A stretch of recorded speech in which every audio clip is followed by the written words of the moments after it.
والصلاة والسلام على رسوله الكريم وعلى آله وأصحابه أجمعين أما بعد۔ انسان کے دل میں جس کی محبت ہوتی ہے، قدر ہوتی ہے یا عظمت ہوتی ہے تو اس کی طرف خود بھاگتا ہے۔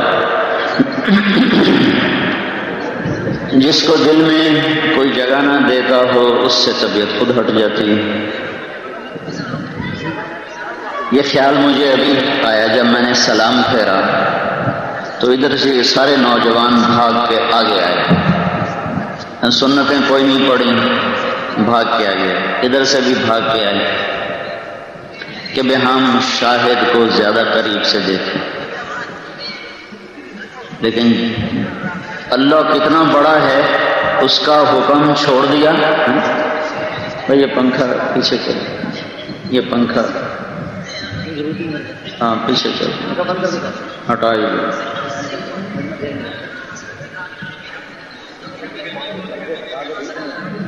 کھینچ کے پیچھے کر دو بس۔ اب تو بھاگا بھائی، اب نظر آ رہا ہے؟ ٹھیک ہے۔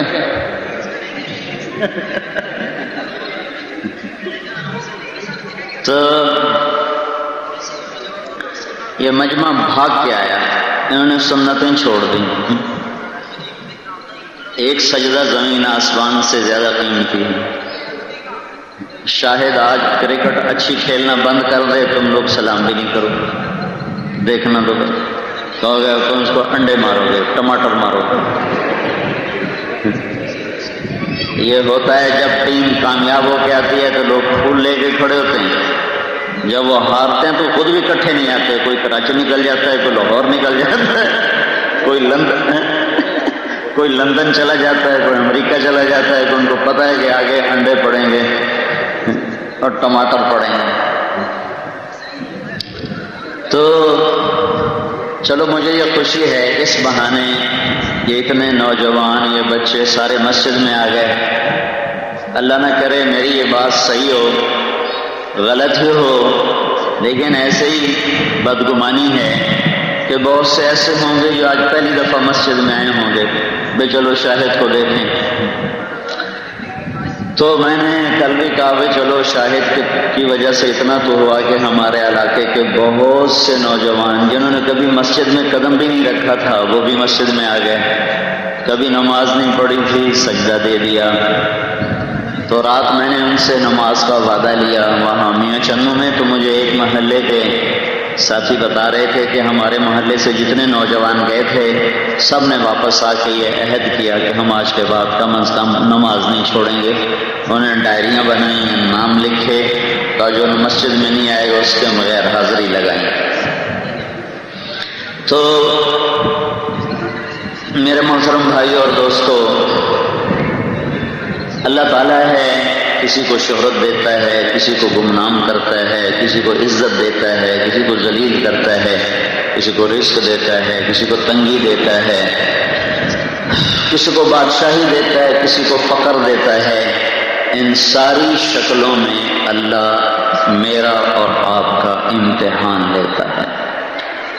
موت پر آ کر یہ مدت ختم ہو جاتی ہے۔ قبر کے سے پہلے ہی جسم میت بن جاتا ہے۔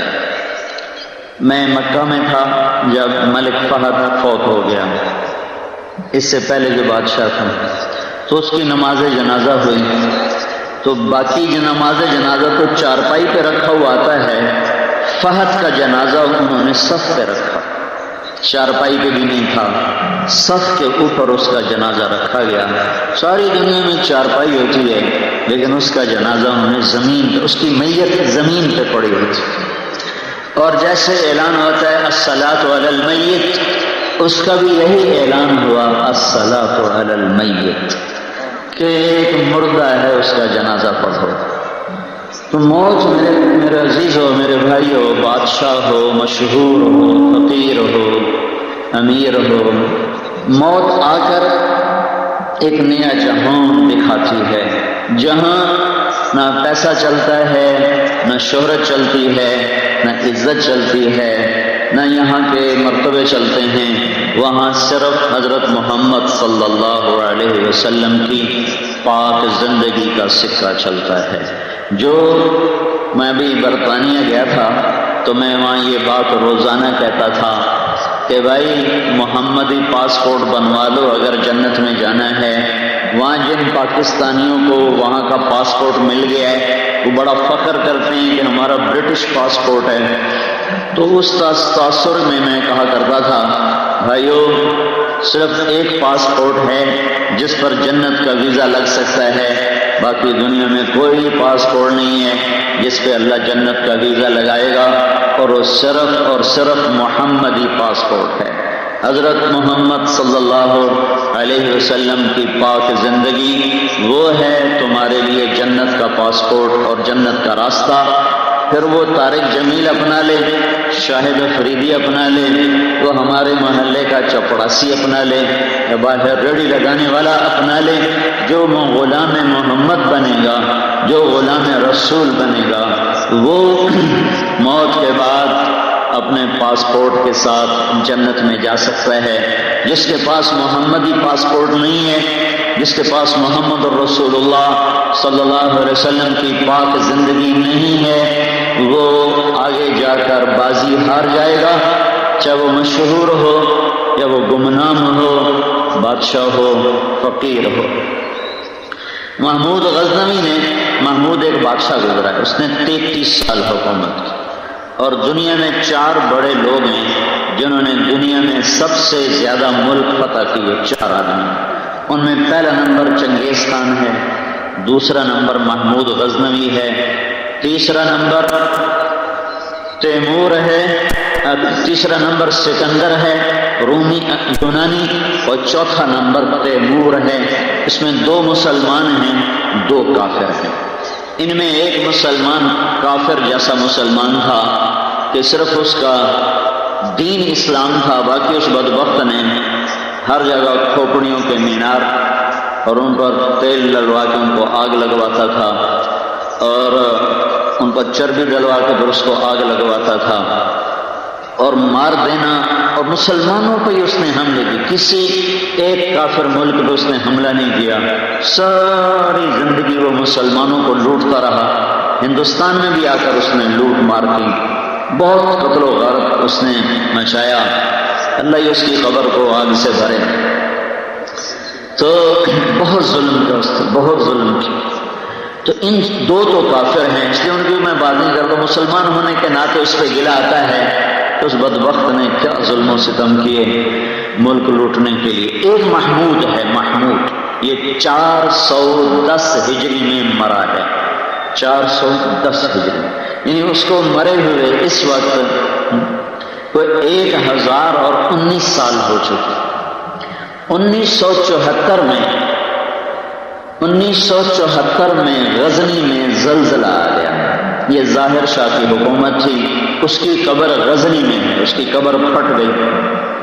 قبر پھٹنے کی وجہ سے انہوں نے اس کو دوبارہ ٹھیک کرنے کے لیے دوبارہ بنانا چاہا، تو انہیں ساری قبر ہی کھود لی، تو اندر کیا ہوگا، خالی ہوگی، صاف ستھرا کر کے دوبارہ ہم سیٹ کر دیں گے۔ جب قبر کھودی تو اندر سے ایک پرانا تابوت نکلا، اس کو ہٹایا تو اس میں سے ایک صاف ستھرا رکھ کے گیا ہو۔ پہلی حیرانی جو اس پر ہوئی تو انہوں نے اس کے پیچ کھولے، کھولنے والا ایک فرینچ انجینئر تھا، تو جو ڈھکن اٹھایا تو وہ بے ہوش ہو کے پیچھے گر گیا، وہ جو انجینئر تھا فرینچ۔ تو جو ساتھ 2-4 مسلمان تھے انہوں نے آگے بڑھ کر دیکھا تو محمود اپنے تابوت میں ایسے لیٹا تھا جیسے کوئی آج دفن کر کے گیا، اس کا کفن سینے پر تھا، سیدھا ہاتھ دل پہ تھا اور الٹا ہاتھ ایسے جسم کے ساتھ تھا، اور قبلہ رخ اس کا منہ تھا، اور اس طرح تھا جیسے کوئی سویا ہوا ہو۔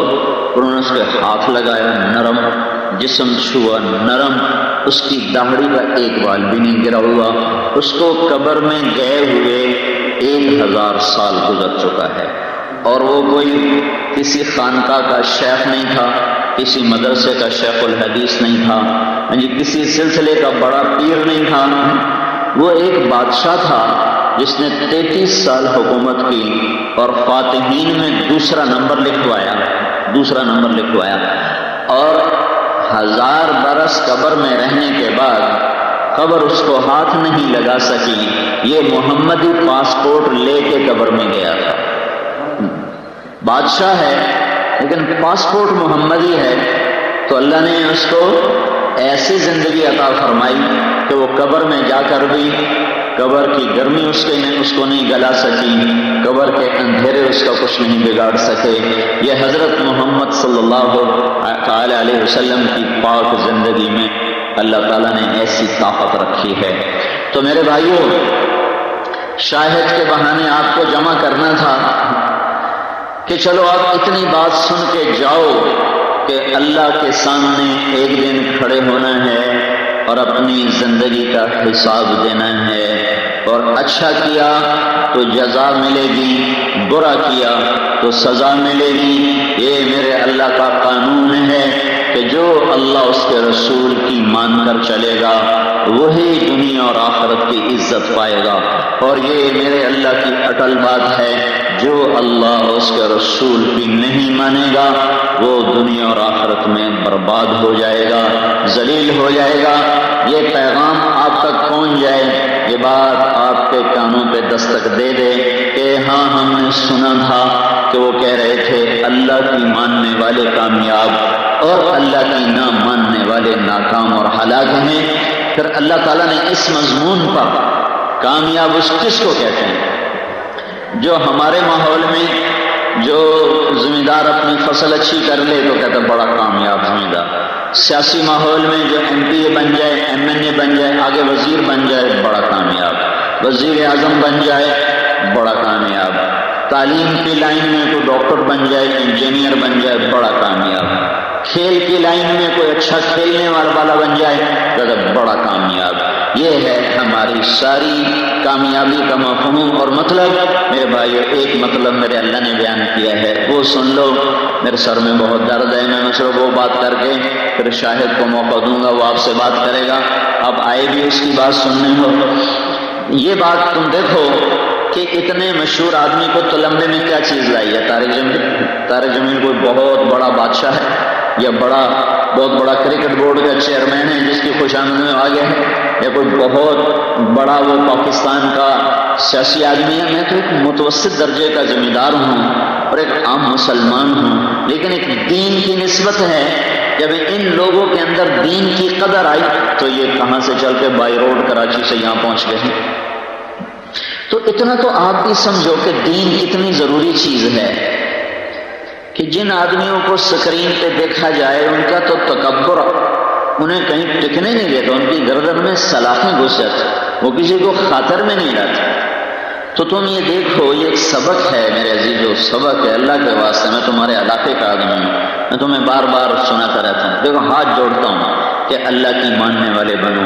پاکستان کا ملک بڑے خوفناک حالات سے گزر رہا ہے اور کوئی حکومت اب تمہیں اس گرداب اور اس بھمر سے نکال نہیں سکتی، کوئی نہیں نکال سکتی، کوئی نہیں نکال سکتی۔ یہ تو ویسے نااہل لوگ ہیں جو آج کے حکمران ہیں۔ یہاں اگر عالی دماغ لوگ بھی حکمران بن جائیں تو بھی ہمارے اس بھمر سے نکلنے کی کوئی شکل نہیں، کیونکہ نافرمانی کی اتنی کثرت ہے کہ بڑے سے بڑا نیک حکمران بھی ہمیں اب یہاں سے کھینچ کے باہر نہیں لا سکتا۔ ایک شکل ہے کہ ہم سارے اجتماعی توبہ کریں اور اللہ کو خوش کریں، پھر اللہ راضی ہو اور پھر اپنے ارادے سے ہمیں اس عذاب سے نکالے، ورنہ اور کوئی شکل نہیں ہے۔ ضرب اللہ مثلا قریۃ کانت آمنۃ مطمئنہ، اللہ نے ایک شہر کا حال سنایا ہے، وہ آیت آج ہمارے اوپر فٹ پاتی ہے۔ ضرب اللہ مثلا قریۃ، میں پاکستان والوں تمہیں ایک شہر کا حال سناؤں تو میں قریۃن کی بجائے لگا دیتا ہوں پاکستان، کہ میرے بھائیوں میں اللہ کہہ رہا ہے میں تمہیں پاکستان کا حال سنوں۔ ضرب اللہ مثلا قریۃن، یہاں قریۃن ہٹا دو، پاکستان لگا دو۔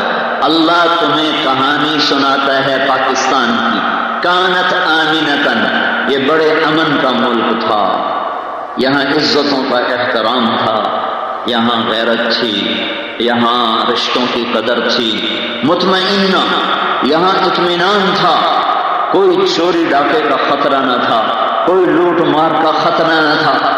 یاتیہا رزقہا رغدا من کل مکان، یہاں رزق بھی بہت تھا، کوئی پوچھنے والا نہیں ہوتا تھا، مہمان کو دیکھ کے لوگ خوش ہوتے تھے، اور بوڑھا ہو جوان ہو امیر ہو غریب ہو مہمان کو رحمت سمجھتا تھا۔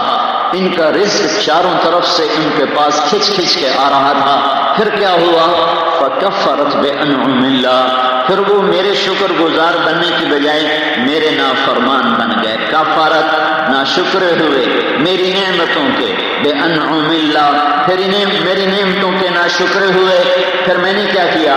فاذاقها اللہ لباس الخوف والجوع، تو پھر میں نے انہیں بھوک اور خوف کا کرتا پہنا دیا ہے، میں نے انہیں خوف کا اور بھوک کا لباس پہنا دیا۔ خوف دل میں ہوتا ہے، اگر پورے جسم میں ہو تو کیا حال ہوگا؟ بھوک معدے میں ہوتی ہے، اگر پورے جسم میں ہو تو کیا حال ہوگا؟ تو میرا اللہ کہتا ہے انہوں نے کیا کیا؟ نافرمانی، انہوں نے کیسے ناشکری کی؟ فکفرت بانعم اللہ۔ ایک حدیث اس کے ساتھ میں جوڑ دیتا ہوں تو ساری آیت واضح ہو جائے گی۔ وَضَرَبَ اللَّهُ، اللہ تمہیں مثال دے رہا ہے، مثلا قریتن، قریتن کی جگہ پاکستان کیسا تھا؟ آمینہ، بڑا امن، کیسا تھا؟ مطمئنہ، بڑے اطمینان کی زندگی، کیسا اطمینان تھا۔ یاتیہا رزقہا رغدا من کل مکان، چاروں طرف سے رزق آتا تھا۔ فکفرت بانعم اللہ، پھر یہ ناشکر بنے۔ کیسے بنے؟ ایک حدیث جوڑو، اذا اتخذ الفیء دوبلا، کیا ہوا؟ جب حکمران خود حکومت کا خزانہ لوٹنا شروع کر دیں گے، جب حکمران سے مراد صرف صدر پاکستان نہیں، کلرک سے لے کر صدر پاکستان تک، جب حکومت کے افراد حکومت کا خزانہ خود لوٹنا شروع کر دیں گے، یہ کام ہوا۔ صرف حکومت بری ہو نا اور عوام اچھے ہوں تو اللہ فیصلے خیر کے کرتا ہے۔ اللہ اس وقت پکڑتا ہے جب عوام بھی بگڑ جائے اور بادشاہ بھی بگڑ جائیں۔ ہمارے بادشاہ، ہمارے حکمران، ہماری فوج، پولیس اور یہ سارے حکومتی اہلکار 10 لاکھ سے زیادہ نہیں، چلو 15 لاکھ لگا، 20 لاکھ لگا، 20 لاکھ سے ہرگز زیادہ نہیں، اور ہمیں 15 کروڑ، اگر 20 لاکھ سارے فرعون ہوں اور 14 کروڑ 80 لاکھ صحیح ہوں تو اللہ تعالیٰ تو یہاں آسمان زمین اس کے برکتوں کے دروازے کھول دے۔ وہ بھی خراب ہیں، ہم بھی خراب ہیں۔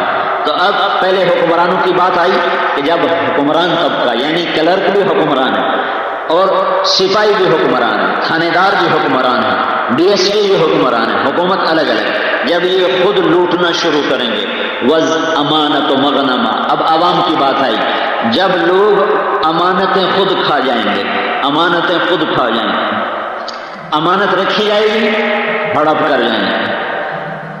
اگلی والزکات و مغرمہ، پیسے والے لوگ زکات دینا چھوڑ دیں گے، مالدار لوگ زکات نہیں دیں، زمینداروں کو تو پتہ نہیں عشر ہوتا کیا، تو دے کون؟ ہمارے زمینداروں کو پتہ بھی نہیں ہے کہ فصل پہ بھی اللہ نے زکات رکھی ہے، تو دے گا کون؟ والزکات و مغرمہ، مال والے زکات دینا چھوڑ دیں گے۔ وتعلم لغیر الدین، اور علماء اللہ سے جڑنے کی بجائے بادشاہوں سے جڑنا شروع کر دیں گے، اللہ کے سامنے جھکنے کی بجائے بادشاہوں کی چوکھٹ پہ سجدے شروع کر دیں گے۔ ہر طبقے کی برائی میرا نبی بتاتا جا رہا ہے کہ پھر کیا ہوا؟ پاکستان تو بڑا اچھا تھا، پھر یہ نافرمان ہو، نافرمانی کیسی ہوئی؟ 4 باتیں آ گئیں۔ پھر کیا ہوا؟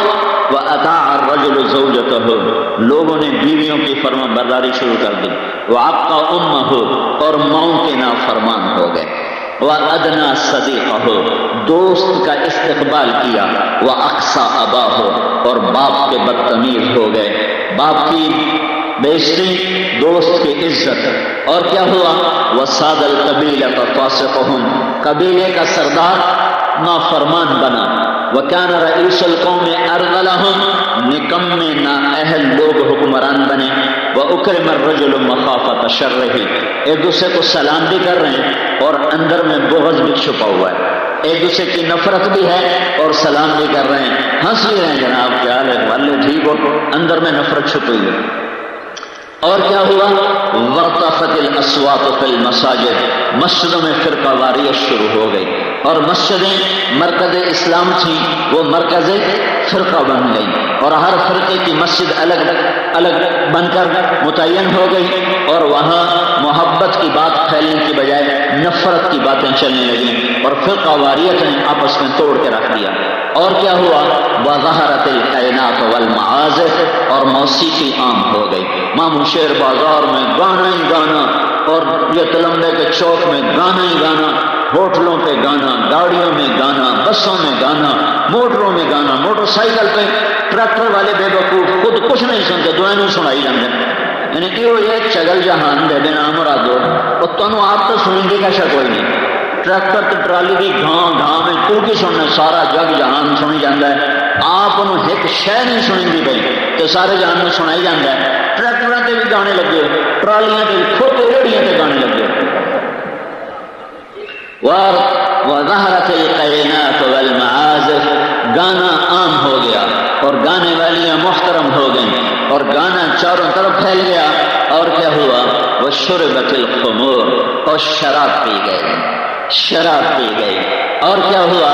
ولان آخر هذه الامة اولها، پچھلے لوگوں نے پہلے اللہ کے نیک مقدس بندوں کو برا بھلا کہنا شروع کیا. فکفرت بانعم اللہ، میں نے ان کو پاکستان دیا اور دنیا میں سے چن، اللہ کی قسم کھا کے کہتا ہوں پوری دنیا میں پاکستان جیسا زرعی رقبہ کسی ملک کے پاس کوئی حدیث نہیں بتا رہا ہوں، آنکھوں سے دیکھ کے بتا رہا ہوں. ساری دنیا پہ 6 بر اعظم پھرنے کے بعد بتا رہا ہوں، ایسی خوشبودار مٹی پوری دنیا میں کسی کے پاس کوئی. یہ چونسا مالدہ لنگڑا ہندوستان سے آیا، جہاں یہ پیدا ہوتا ہے اس سے زیادہ لذیذ یہ ملتان کے علاقے میں پیدا ہوتا ہے. اور پوری دنیا میں گجرانوالا، حافظ آباد، وزیر آباد کی زمین کا چاول، اس میں جو اللہ نے خوشبو رکھی، ساری دنیا میں کسی کے چاول میں ایسے خوشبو نہیں جو اس پٹی میں اللہ نے خوشبو رکھی. سرگودی کی زمین میں اللہ نے کنو کو ایسا حسن بخشا ہے، ساری دنیا میں کنو ہوتا ہے، ایسا کنو پوری دنیا میں کہیں نہیں ہوتا.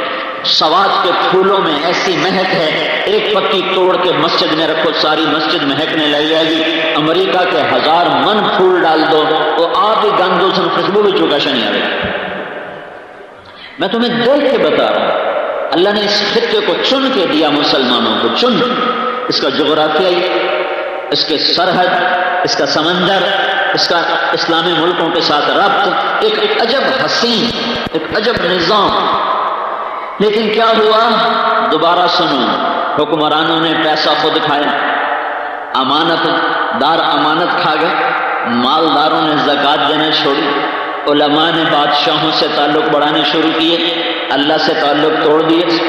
اس سے مراد ہر ایک نہیں، سنو یہ 5 انگلیاں برابر نہیں، ہر ایک نہیں، اکثریت، یہ اکثریت کی بات ہو رہی. بیویوں کے فرما بردار ہو گئے، ماؤں کے نافرمان ہو گئے، دوست کو عزت دی، باپ کو گالیاں دی، دھکے دیے، قبیلے کا سردار نافرمان، حکومت نکمے ذلیل انسانوں کے ہاتھ میں، ایک دوسرے کو سلام کریں دل میں بغض رکھ کر، مسجدوں میں فرقہ واریت، گانا بجانا عام، شراب عام ہوئی، شراب پی جانے لگی، بیچنے والا بھی مسلمان اور بنانے والا بھی مسلمان. اور آج کے لوگوں نے پہلے لوگوں کو برا بھلا کہا. یہ سب کچھ پاکستان میں ہو رہا ہے یا نہیں ہو رہا؟ فکفرت بانعم اللہ، میں نے پاکستان دیا، انہوں نے یہ کر دیا، پھر میں نے کیا کیا؟ فاذاقها اللہ، پھر میں نے انہیں مزہ چکھایا. کس کا؟ لباس الخوف، میں نے انہیں بھوک کا لباس پہنا دیا.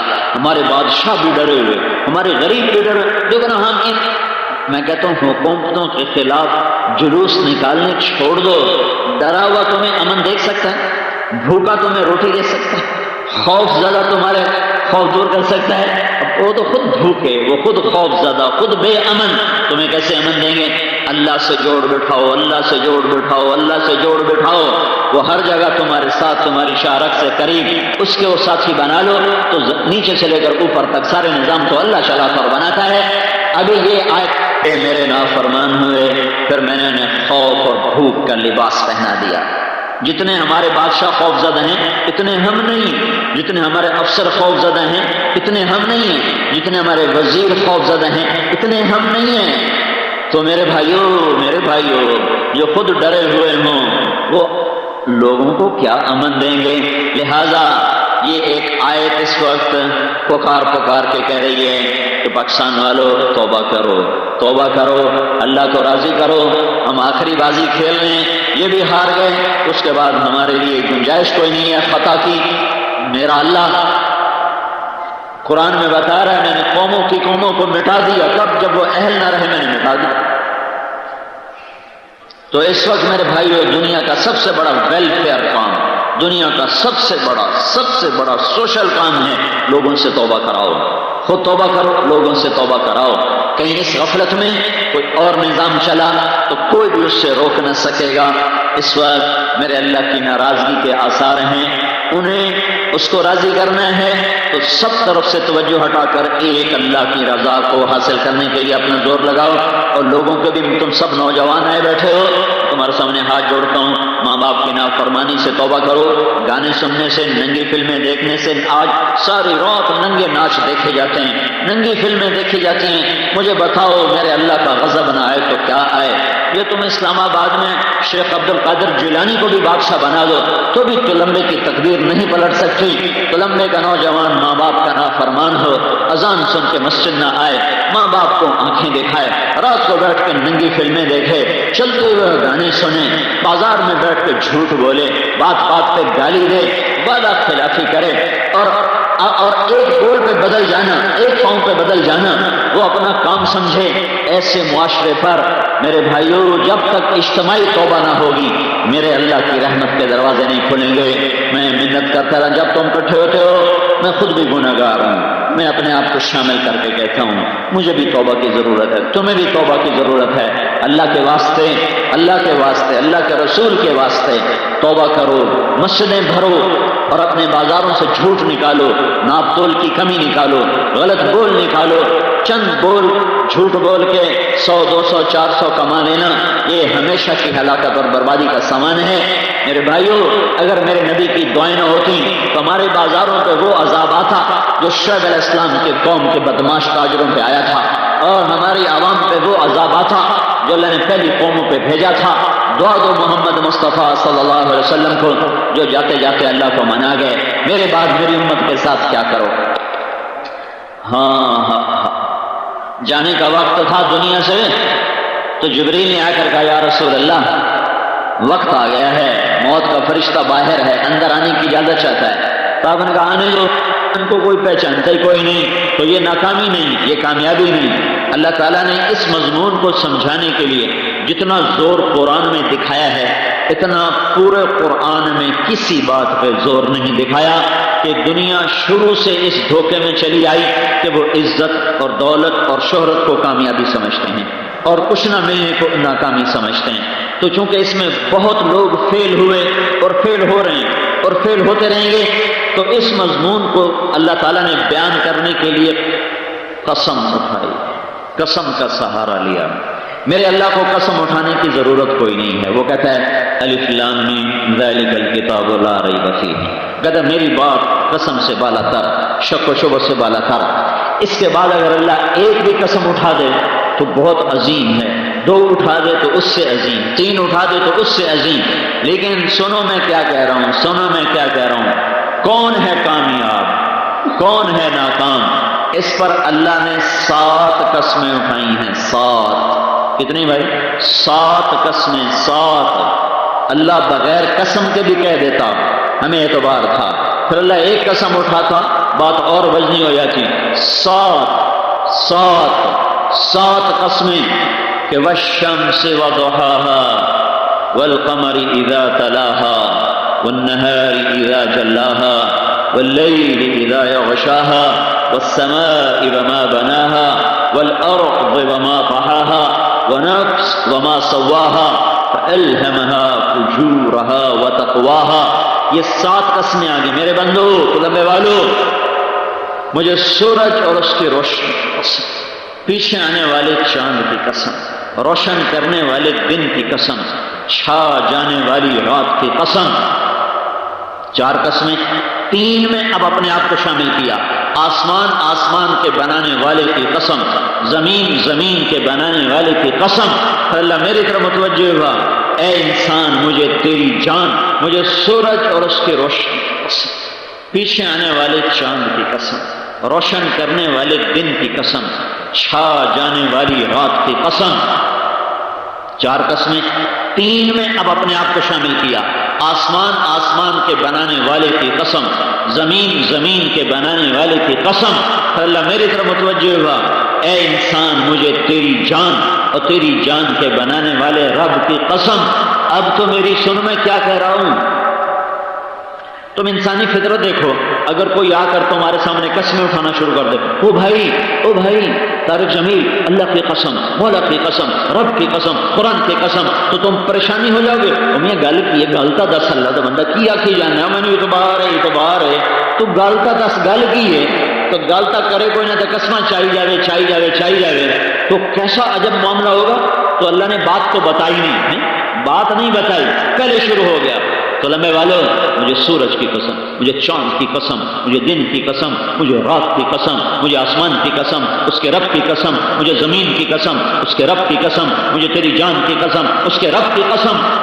گل کی ہے گلتا 10 تھوڑا سا دماغ چکر کھا گیا. مولا گل کی گلتا 10 تو قسم ہی چاہیے نا کہ گل میری ہے کہ من دساہا.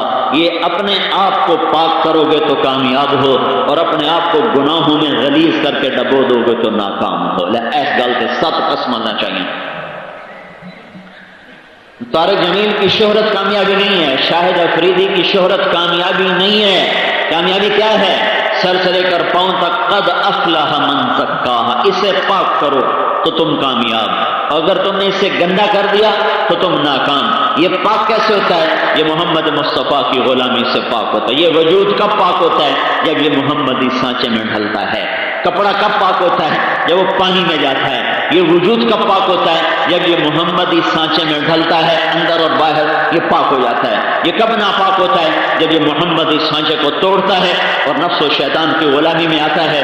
نظر ناپاک، کان ناپاک، زبان ناپاک، ہاتھ گندے، پاؤں گندے، ہر طرف غلاظت ہی غلاظت. تو میرے اللہ نے کہا میرے بندو میری سنو والشمس وضحاها. یہ پتہ کیا صورت ہے؟ اللہ کا میرا بندہ مجھے سورج کی قسم، کامیاب وہ ہے جس نے اپنے آپ کو پاک کیا، ناکام وہ ہے جس نے اپنے آپ کو گندا کیا. سمجھو؟ کہتا نہیں میری تو سمجھ کوئی نہیں آیا. پھر اللہ کہتا ہے والقمر اذا تلاها. مجھے اس چاند کی قسم، کامیاب وہ ہے جس کو پاک کیا، ناکام وہ ہے جس نے اسے گندا کیا. ہوں سمجھیں؟ نہیں میری سمجھ کوئی نہیں آیا. پھر اللہ کہتا ہے اچھا والنہار اذا جلاها. مجھے دن کی قسم، کامیاب وہ ہے جو پاک ہوا، ناکام وہ ہے جو گناہوں سے گندا ہوا. سمجھو کہ نہیں؟ وہ کہتا واللیل اذا یغشاها. مجھے رات کی قسم، جب وہ چھا جاتی ہے. کامیاب کون ہے؟ جو پاک ہوا. ناکام کون ہے؟ جو گناہوں میں گندا ہوا. سمجھو؟ نہیں اللہ حال بھی سر نہیں لگی. پھر اللہ 5ویں قسم اٹھاتا والسماء وما بناها. مجھے آسمان اور اس کے رب کی قسم. اب سمجھو کہ نہیں حال بھی میری سمجھ نہیں ہے. کہتا والارض وما طحاها. مجھے زمین اور اس کے بچھانے والے کی قسم. کامیاب کون؟ اپنے آپ کو پاک کرنے والا. ناکام کون؟ اپنے آپ کو گندا کرنے والا. سمجھیں؟ نہیں. پھر اللہ آخری قسم اٹھاتا ہے جو بڑے جذبات کیا ہے کہ اچھا میرا بندہ مجھے تیری جان کی قسم. اب تو سمجھ، یہ محبت کی آخری شے ہوتی ہے جب آدمی کسی کی قسم اٹھاتا ہے، کہتا مجھے تیری جان کی قسم. تو میرا اللہ کہہ رہا ہے میرے بندے مجھے تیری جان کی قسم، تیرے رب کی قسم. کامیاب کون ہے؟ جو میری مانے اور پاک ہو جائے. ناکام کون ہے؟ جو شیطان کی مانے اور ہلاک ہو جائے. یہ سورۃ والشمس ہے. اور شریعت کا قاعدہ ہے قسم اٹھاؤ تو پھر گواہ کی ضرورت نہیں، گواہ لگ جائیں تو قسم کی ضرورت نہیں. البینۃ علی المدعی والیمین علی من انکر، میرا دعویٰ ہے تو میں گواہ پیش کروں گا، پھر قسم نہیں ہوگی، اور اگر میرے پاس گواہ نہیں ہے تو وہ قسم اٹھائے گا تو پھر گواہی کی ضرورت نہیں ہے۔ تو یہاں میرے اللہ نے قسمیں بھی اٹھائیں اور گواہ بھی پیش کی، دونوں کام۔ پہلے قسمیں اٹھائیں، والشمس وضحاها والقمر اذا تلاها والنهار اذا جلاها والليل اذا يغشاها والسماء وما بناها والارض وما طحاها ونفس وما سواها، 7 قسمیں۔ کامیاب کون ہے؟ تو لمبے میں کون کامیاب ہوگا؟ جو اپنے آپ کو پاک کر لے، چاہے اسے پڑوسی بھی نہ جانتا، اور ناکام کون ہوگا؟ جو اپنے آپ کو گندا کر لے نافرمانی سے گناہوں سے، چاہے ساری دنیا کا بادشاہ کیوں نہ ہو۔ جب یہ قسموں کے بعد بات تھی تو اب گواہ کی ضرورت نہیں تھی، پر اللہ نے کہا شاید تمہیں میری قسموں کا اعتبار نہ ہو، تو کذبت ثمود بطغواها، یہ ایک قوم تمہارے سامنے بطور گواہ پیش کرتا ہوں۔ یہ قوم تھی بڑی طاقتور، انہوں نے مجھے ٹھکرایا تھا اور میرے نبی کا حکم توڑا تھا، انہوں نے اس کی اونٹنی کو کاٹ دیا تھا، اور ان کا نبی ان کو سمجھاتا رہا، وہ نہ سمجھے۔ اذ انبعث اشقاها فقال لهم رسول الله ناقة الله وسقياها فكذبوه فعقروها فدمدم عليهم ربهم بذنبهم فسواها ولا يخاف عقباها۔ یہ میری گواہی ہے کہ یہ قوم تھی جو اردن میں آباد تھی، تبوک تک آتی تھی، انہوں نے مجھے ٹھکرایا، میرے حکموں کو ٹھکرایا، میرے نبی کو ٹھکرایا، اور میں نے جو اونٹنی معجزے کے طور پہ دی تھی اسے قتل کیا، تو میں نے ان پہ عذاب کا کوڑا برسایا اور فرشتے کی چیخ آئی، ان کے کلیجے پھٹ گئے۔ یہ بڑی طاقتور صورت ہے جو پورے قرآن کو حسین انداز میں آپ کے سامنے پیش کر رہی ہے۔ اللہ قسمیں اٹھا کے کہہ رہا ہے سمجھو شہرت کامیابی نہیں ہے، عزت کامیابی نہیں ہے، دولت کامیابی نہیں ہے، گمنامی ناکامی نہیں ہے، اور نہ پہچانا جانا یہ کوئی ناکامی نہیں ہے۔ تم اللہ کو راضی کر گئے تم کامیاب، اور تم نے اللہ کو ناراض کیا تم ناکام۔ بیچ میں ایک جملہ رہ گیا، وہ بھی بتاتا ہوں، فَأَلْهَمَهَا فُجُورَهَا وَتَقْوَاهَا، میں نے تیرے اندر برائی کا بھی الہام کیا، اچھائی کا بھی کیا۔ اللہ تعالیٰ نے ہمیں مٹی سے بنایا ہے، مٹی کی صفت ہے، اس میں گندی جھاڑیاں خود پیدا ہوتی ہیں، اور اس میں اچھی جھاڑیوں کو، اچھی فصل کو پیدا کرنا پڑتا ہے۔ مٹی میں جنگل اپنے آپ پیدا ہوتا ہے، اور اس میں کپاس کو، گندم کو، چنے کو، جوار کو، باجرے کو، موٹ کو، مٹر کو، اور یہ ٹماٹ کو، باغ کو، آم کو، کنو کو، مالٹے کو پیدا کرنا پڑتا ہے۔ فَأَلْهَمَهَا فُجُورَهَا وَتَقْوَاهَا، میرا بندہ برائی تیرے اندر اپنے آپ پیدا ہوگی گندی جھاڑیوں کی طرح، اور آم کا باغ تمہیں خود لینا پڑے گا اپنے دل کی زمین سے، اور مالٹے کا، اور کنو کا، اور کپاس کی فصل اور گندم کی فصل جیسے تم لیتے ہو، اور پھر جڑی بوٹیوں سے لڑتے ہو، ان پر سپرے کر کے ان کو مارتے ہو، اور پھر ان پر تم گوڑیاں کر ان کی جڑیں نکالتے ہو، تب جا کر وہ کچھ قابو میں آتی ہیں، پوری وہ پھر بھی قابو میں نہیں آتی۔ یہ نشانی ہے کہ 100% کوئی آدمی نمبر نہیں لیتا، کچھ نہ کچھ گندی بوٹیاں رہ ہی جاتی ہیں، مرتے دم تک رہ جاتی ہیں۔ ہاں، جو اپنی فصل کو اوپر لے جائے اور چڑھ جائے جھاڑیوں کے اوپر، تو اندر کی گندی جھاڑ، وہ چھوٹے موٹے گناہ اللہ اپنے فضل سے معاف کر دے گا۔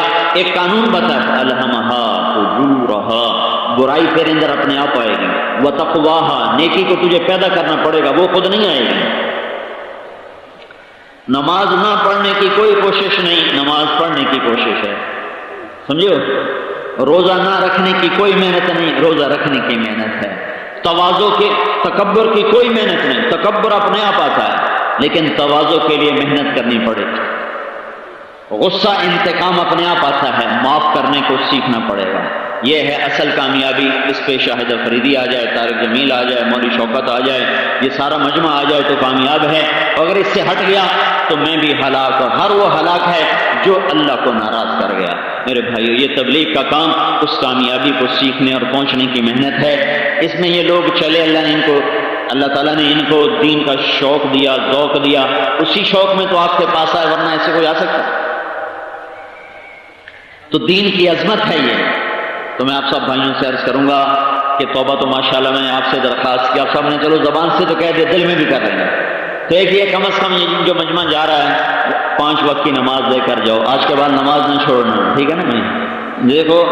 دیکھو آپ اللہ کے فضل سے آئے ہو، اور اللہ کے فضل سے ہم سارے جمع ہوئے ہیں، تو ایک میری گزارش ہے، نماز نہ چھوڑنا۔ دوسری یہ ہے ماں باپ زندہ تو ان کی قدر کرنا، ان کی خدمت کرو، ان کی قدر کرو۔ تیسری گزارش کرتا ہوں گالی دینا چھوڑ دو، جھوٹ بولنا چھوڑ دو، غیبت چغلی کرنا چھوڑ دو، قرآن سیکھو اور تبلیغ میں ہر مہینے 3 دن کے لیے جماعت میں جاؤ۔ یا آپ ہر مہینے 3 دن جاتے رہو گے تو اللہ آپ کے لیے راہیں کھول دے گا، راستے نکال دے گا۔ اس کی آپ ساری نیت کرو، اللہ سے مانگو، انشاءاللہ اللہ آپ کے لیے دنیا اور آخرت کی ہر خیر کے راستے کھولے گا اور ہر برائی سے آپ کو بچائے گا۔ نیت کر دو نا سارے بھائی۔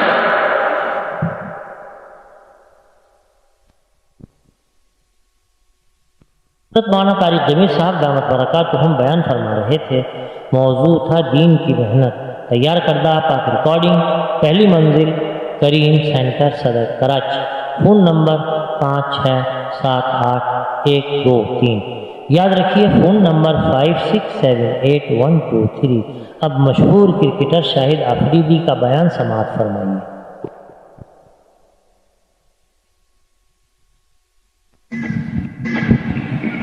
السلام علیکم۔ یہاں آنے سے پہلے مولانا صاحب کی طبیعت بہت زیادہ خراب تھی، اللہ صحت دے انہیں۔ تو مولانا صاحب نے مجھ سے کہا کہ آفریدی تم نے نا میری جگہ بیان کرنا 1 گھنٹے کا کر لو گے؟ میں نے 1 گھنٹے کا بیان تو میں کتاب سے دیکھ کے بھی نہیں کر سکتا، تو فی الحال تو میں وہاں سے گھر سے لے کر یہاں تک صرف یہی دعا کرتا رہا کہ اللہ انہیں صحت دے اور ان کا بیان میں خود سنوں اور لوگ بھی سنیں انہیں، جس کی وجہ سے مجمع جمع ہوا ہے۔ میں تو خود اس کام کو بھی سیکھنے کی کوشش کر رہا ہوں کہ اللہ تعالیٰ مجھے اچھا کرکٹر بنائے یا نہ بنائے، لیکن اب کوشش ہے کہ اچھا مسلمان بننے کی، جو کہ شروع سے مجھے اپنے اوپر محنت کرنی چاہیے تھی کہ میں اچھا مسلمان پہلے بنوں۔ کلمہ تو پڑھ لیا لا الہ الا اللہ محمد رسول اللہ، لیکن اس کلمے کو دل میں نہیں اتارا میں نے، اس کلمے پہ یقین کہ ہر چیز جو کچھ ہوتا ہے وہ اللہ سے ہوتا ہے۔ اگر دیکھا جائے تو اللہ تعالیٰ نے ہمیں کن کن نعمتوں سے نوازا ہے، چاند، سورج، سمندر، پھل پھول، کھانے کو تو ہم بریانیاں کھاتے ہیں، کڑھائیاں کھاتے ہیں، لیکن یہ نہیں دیکھتے کہ اللہ تعالیٰ کی کتنی نعمتوں سے مل کے وہ کڑھائی اور بریانی بنی ہے۔ تو اللہ تعالیٰ نے ہر قسم کی نعمتوں سے نوازا ہے۔ تو ہمیں اللہ تعالیٰ نے اپنے لیے پیدا کیا ہے، اپنی عبادت کے لیے۔ اگر ہمیں یہ ساری نعمتیں ہوں اور ہم لوگوں کو اس کائنات سے ہٹا دیا جائے تو ان نعمتوں کا کوئی فائدہ نہیں۔ اگر ہمیں اس کائنات میں رکھا جائے اور یہ ساری نعمتیں ہٹا دی جائیں تو ہم مر جائیں گے۔ تو اللہ تعالیٰ نے یہ سب کچھ ہمارے لیے ہی دیا اور ہمیں اپنے لیے پیدا کیا اللہ تعالیٰ نے۔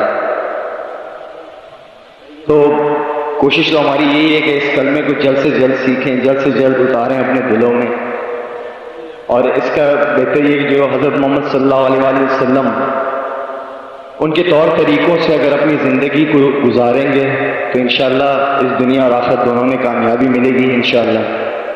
ایک اللہ کا نبی شما فرمایا، حضرت علی رضی اللہ عنہ ایک یہودی کا سامنا ہوا تو انہوں نے فرمایا کہ کیسے کہہ سکتے ہیں آپ لوگ کہ آپ لوگوں کا جو دین ہے یہ 24 گھنٹے کا دین ہے، کہ آپ لوگ سوتے نہیں ہیں، کھانا نہیں کھاتے، نہاتے نہیں ہیں؟ تو انہوں نے فرمایا سارا کچھ کرتے ہیں ہم، لیکن اپنے پیغمبر کے طریقے سے کرتے ہیں۔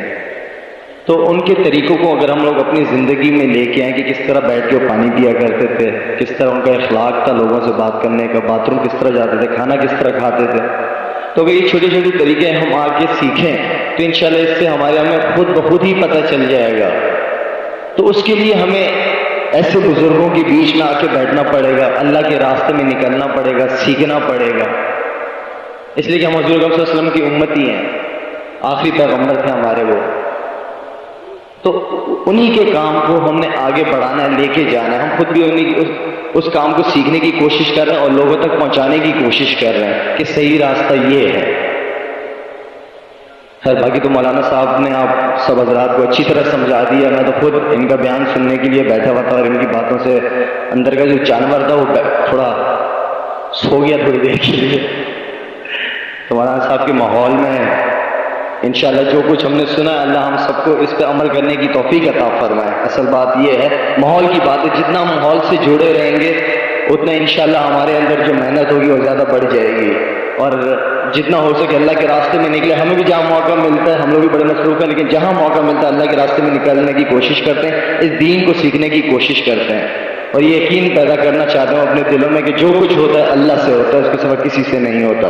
اس چیز کا یقین ہم اپنے دل میں پیدا کرنا چاہتے ہیں، اس کے لیے ہم سب کو اللہ کے راستے میں نکلنا پڑے گا، خود بھی سیکھنا پڑے گا۔ جس طرح دنیاوی تعلیم حاصل کرنے کے لیے ہم لوگ اسکول کالجز میں جاتے ہیں، تو دینی تعلیم حاصل کرنے کے لیے ہمیں اللہ کے راستے میں نکلنا پڑے گا۔ بہت کچھ راستے میں نکل کے بہت کچھ سیکھنے کو ملتا ہے۔ تو انشاءاللہ آپ سارے حضرات کوشش کریں گے اس چیز کی۔ اچھا، میرے کیا واقعہ میرے پاس بھائی تبلیغ والے آیا کرتے تھے، سچی بات یہ، میں ان سے نہیں ملتا تھا، بھاگ جاتا تھا، ان کی دہشت بھی بڑی، ہم چھپ جاتے تھے۔ ایک گھر پہ آیا کرتے تھے تو میں ان سے نہیں ملا کرتا تھا، چوکیدار سے کہتے تھے، جھوٹ بہت بولتا تھا کہ میں نہیں ہوں گھر پہ اور یہ ہے وہ، یا ان سے جب بھی بات ہو جاتی تھی تو ان سے کہا انشاءاللہ کوشش کریں گے، تو جھوٹ پہ جھوٹ بولتا رہتا تھا۔ تو آخرکار ایک دفعہ محلے میں ان کے ہاتھ میں آ ہی گیا، میں کرکٹ کھیلتے ہوئے، یہ لوگ موٹر سائیکل پہ چلتے ہوئے آ گئے، تو ان کے ساتھ میں تھوڑی دیر بیٹھے بات تو کریں ان کے ساتھ، تو خیر بات کی ان کے ساتھ، تو ان سے میں نے کہا ٹھیک ہے انشاءاللہ اللہ کے راستے میں نکلیں گے 3 دن کے لیے۔ تو میں حیدرآباد گیا ان کے ساتھ، 1 دن کے لیے گیا، پھر میں نے ان سے کہا کہ بھائی میں تو میرے انٹرویو ہے، کوئی چینل والے آ رہے ہیں، تو میں جھوٹ بولا کہ میں واپس جا رہا ہوں گھر۔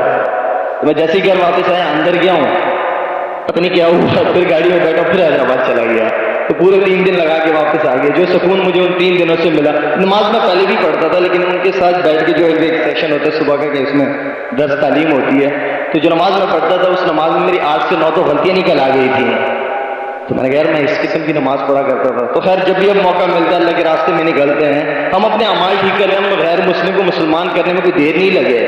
اگر ہم حضور اکرم صلی اللہ علیہ وسلم کے طور طریقوں کو اپنی زندگی میں لے کے آئے تو غیر مسلمان وہ تو بیٹھے ہیں، وہ تو ہم بغیر کوئی تبلیغ کیے بھی مسلمان ہو جائیں اگر ہم مسلمان ٹھیک ہو جائیں۔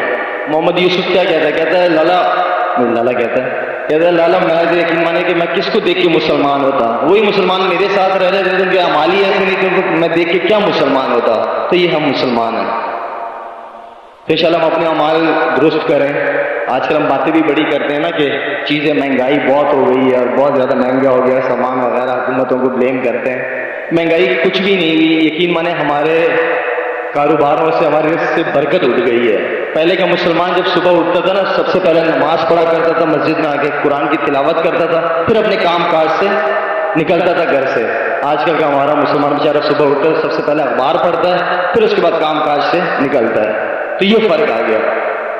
اور باقی جتنے بھی نوجوان لوگ آئے ہیں یہاں پہ، آپ سب سے گزارش ہے کہ یہاں پہ شاہد افریدی کے لیے یا مولانا صاحب کے لیے، یہاں پہ مولانا صاحب کے لیے آئیں، یہاں پہ میری وجہ سے یہاں پہ نہ آیا کریں، اس لیے کہ میں خود بھی اللہ کے راستے میں نکلا ہوں، کہ میں خود اللہ سے مانگنے کے لیے نکلا ہوں، تو آپ لوگ بھی یہاں پہ آیا کریں، اللہ کے پاس آیا کریں، ان سے مانگا کریں، اس لیے کہ حضور اکرم صلی اللہ علیہ وسلم پہ کوئی بھی پرابلم آتی تھی وہ سیدھا مسجد کی طرف بھاگتے تھے، تو ہمارے اوپر بھی کوئی بھی پرابلم ہماری یہ نہیں ہے، تو جو کچھ ہوتا ہے وہ اس جگہ سے ہوتا ہے، اللہ سے ہوتا ہے، تو اللہ سے دوستی کریں، اللہ سے رشتہ کریں تاکہ سارے مسئلے یہیں سے حل ہوں۔